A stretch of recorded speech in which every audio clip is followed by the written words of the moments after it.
दिल्ली के जंतर मंतर में बीते कई दिनों से लगातार पहलवान प्रदर्शन कर रहे हैं। मांग है कि बृजभूषण शरण सिंह, जो कि कुश्ती संघ के अध्यक्ष हैं, वो किसी भी हाल में इस्तीफा दें। जब तक वो इस्तीफा नहीं देंगे, जब तक वो जेल नहीं जाएंगे, हम यहां से हटेंगे नहीं। वहीं दूसरी तरफ लगातार बृजभूषण शरण सिंह भी पहलवानों के ऊपर एक के बाद एक दांव खेल रहे हैं।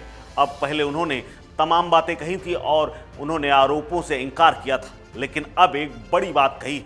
जी हां, एबीपी के एक इंटरव्यू के दौरान बृजभूषण शरण सिंह ने साफ कहा है कि उन्होंने आरोप लगाए हैं कि 1000 लड़कियों का मैंने यौन शोषण किया है, लेकिन क्या मैं शिलाजीत की रोटियां खाता था। इस बयान के बाद एक बार फिर से बृजभूषण शरण सिंह और ये धरना प्रदर्शन चर्चा में आ गया है। नमस्कार, मैं हूं कुलदीप द्विवेदी और आप देख रहे हैं वन इंडिया हिंदी। भारतीय कुश्ती महासंघ के अध्यक्ष बृजभूषण शरण सिंह लगातार पहलवानों के आरोपों पर सफाई दे रहे हैं। अब उन्होंने टीवी चैनलों पर इंटरव्यू देने शुरू कर दिए और इसी दौरान उन्होंने यौन शोषण के आरोपों पर सफाई देते हुए साफ कहा है कि क्या मैं शिलाजीत की रोटियां खाता था। WFI चीफ ने कहा है कि उनके खिलाफ जंतर मंतर पर शीर्ष पहलवानों के धरने राजनीति से प्रेरित है। सिंह ने यह भी कहा कि इसके पीछे देश का एक बहुत बड़ा उद्योगपति यानी एक बाबा है। उनका इशारा धीरे धीरे एक योग गुरु की ओर था। उन्होंने इसमें कांग्रेस नेता दीपेंद्र हुड्डा का, जो कि हरियाणा के हैं और उनका कभी कुश्ती संघ में दखल हुआ करता था, उनका तो स्पष्ट रूप से नाम तक ले लिया है। उन्होंने कहा कि इस खेल में दीपेंद्र हुड्डा शामिल है। उन्होंने कहा कि मर्यादा की वजह से मैं अब तक चुप हूं, कुछ बोल नहीं रहा हूं। बृजभूषण शरण सिंह ने आगे ये भी कहा कि मैंने कोई यौन उत्पीड़न नहीं किया है, मैं निर्दोष हूं। उन्होंने कहा कि मैं यौन उत्पीड़न का अपराधी नहीं बनना चाहता हूं, इसीलिए मैं इस्तीफा नहीं दे रहा हूं। बीजेपी सांसद ने आगे यह भी कहा कि इनके साथ घटनाएं क्या घटती हैं। उन्होंने कहा कि हरियाणा के एक ही परिवार, एक ही अखाड़े को छोड़कर किसी अन्य के साथ घटना क्यों नहीं घटती। उन्होंने ये भी कहा कि इस आंदोलन के पीछे एक ही अखाड़ा और एक ही परिवार शामिल हैं और सभी आपस में रिश्तेदार हैं। इसके पहले सिंह ने आरोप लगाते हुए ये भी कहा कि धरना दे रहे पहलवान कांग्रेस और अन्य विपक्षी दलों के खिलौने बनकर रह गए हैं। उनका मकसद मेरा इस्तीफा नहीं बल्कि उनकी राजनीति है।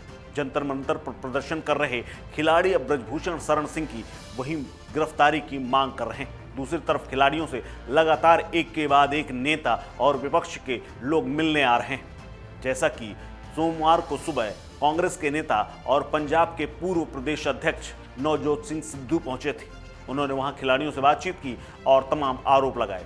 वहीं दूसरी तरफ खिलाड़ियों का अब भी यही कहना है कि उनके खिलाफ केस तो दर्ज हो चुका है, लेकिन गिरफ्तारी कब होगी, और जब तक गिरफ्तारी नहीं होगी उससे कम हमें कुछ भी मंजूर नहीं है। वहीं बृजभूषण शरण सिंह भी लगातार मोर्चा संभाले हुए हैं। उन्होंने कहा है कि जैसे ही खिलाड़ी धरने से उठ जाएंगे वो अपने पद से इस्तीफा दे देंगे, क्योंकि इसी साल फेडरेशन का चुनाव होना है और चुनाव होते ही मेरा पद अपने आप खत्म हो जाएगा। बृजभूषण शरण सिंह ने साफ कहा कि मैं यौन उत्पीड़न का अपराधी नहीं बनना चाहते हूं। उन्होंने कहा कि मुझे सुप्रीम कोर्ट पर विश्वास है और जिस तरह से जांच चल रही है मैं उसमें सहयोग करूंगा। आपको बता दें कि दिल्ली पुलिस ने जो FIR दर्ज की है उसके मुताबिक बृजभूषण शरण सिंह पर 7 महिला पहलवानों ने यौन शोषण और धमकाने के आरोपों को लेकर एक तहरीर दी थी, जिसको पुलिस ने दर्ज कर लिया है।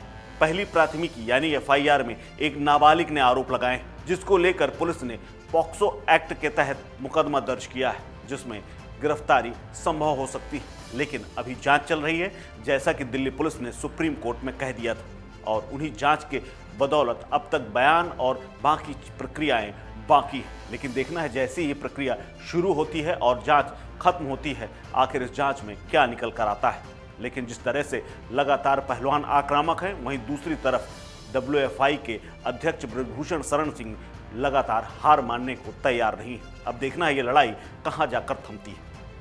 इस खबर में फिलहाल इतना ही। अपडेट्स के लिए बने रहिए वन इंडिया हिंदी के साथ। नमस्कार।